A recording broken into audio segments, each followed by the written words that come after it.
Man builds himself through working with his hands. The child's first year is the year that the child is really open to all possibilities.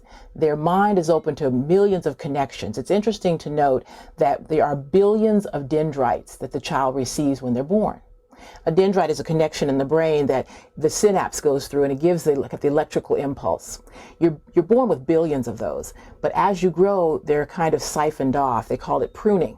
So the less you use, the more you lose. So those first years of life are so important to lay a foundation on the kind of learner that child is going to be, and ultimately the kind of adult. So those first years are crucial. Are they going to be able to be independent? Will they be dependent on an adult? Will they feel good about themselves? Can they quiet themselves? Can they meet their own needs? Those are the things that are so important that are really done in those first years of life. Information from objects travel through the hands and fingers to the brain. Dr. Montessori demonstrated that when infants felt and held things with their hands, the information transmitted to their brain set in motion a whole series of coordinated events. This learning process is deeply satisfying to infants. Remember that each object in the prepared environment is a potential learning tool, not just a toy or a diversion. Objects offered need to correlate with infant-sensitive periods. Supporting repeated, sustained explorations of these objects enables infants to build concentration.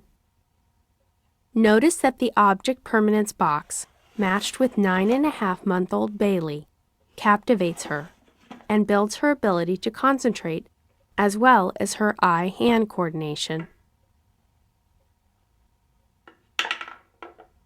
Activities should encourage repetition, allow for some struggle, and build an appropriate skill.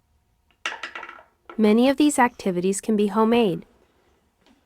When infants show little interest in an activity, the task is generally either too challenging or too easy.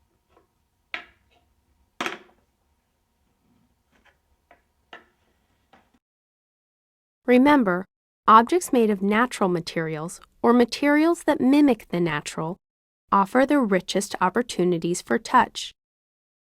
These stimulate finger-based exploration and hand-to-brain connection. Objects that are multidimensional will sustain repeated exploration and encourage learning, also building concentration.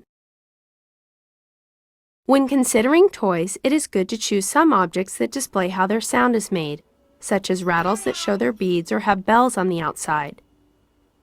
This is better than having all the sound-making elements hidden inside the object. These transparent details build a baby's curiosity and understanding of how the world works.